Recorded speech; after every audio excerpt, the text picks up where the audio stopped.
Isinagawa ngayong araw ng Local Government Unit of Ramon ang Strategic Performance Management System o SPMS Reorientation bilang bahagi ng paghahanda sa Prime HRM Accreditation ng Civil Service Commission.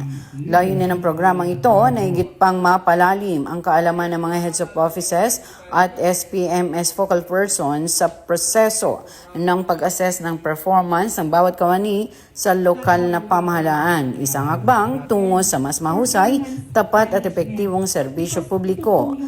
Ang programang ito ay pinangunahan ng opisina ni Municipal Human Resource Management Officer Mrs. Kate Crister O. Salvador na nagbigay ng hudyat sa pagsisimula ng programa.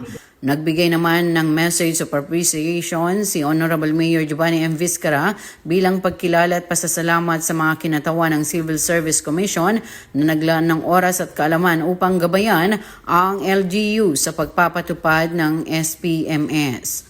Kung paano natin i-enhance yung ating sarili bilang public servants or LGU employees or officials, kung paano tayo makitungo sa ating kapwa, sa ating mga constituents, sa ating mga client, sa bawat isa sa atin at sa performance natin bilang public servants or public employees. So napakaganda po, no?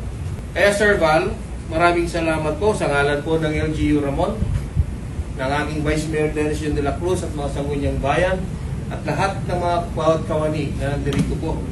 Maraming salamat po sa inyong laging pinapakitang pagsuporta, pagbibigay tulong at pinagyayaman po ninyo ang aming LGU Ramon. Sa orientation proper, tinalakay ni Atty. Joanne Sibakiran, Senior Human Resource Specialist ng Civil Service Commission Field Office, ang kabuang overview at mga proseso ng SPMS mula sa layunin, mga mekanismo ng pagpapatupad hanggang sa paraan ng patas na pagsusuri ng performance ng mga kawani.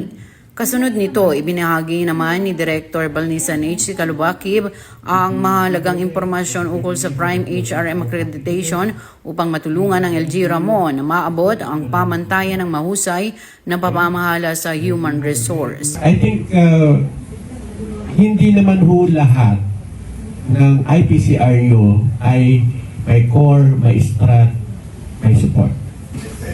Pwede may core at support lang, o by core, basta hindi pwedeng mawala ang core. Kasi yun talagang trabaho niya, di ba?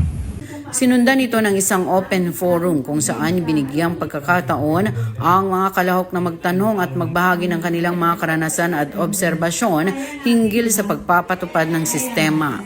Sa pagtatapos ng programa, ipinabot ng LG Ramon ang taus-pusong pasasalamat sa Civil Service Commission sa kanilang patuloy na suporta at sa lahat ng lumahok na opisyal at empleyado ng lokal na pamahalaan.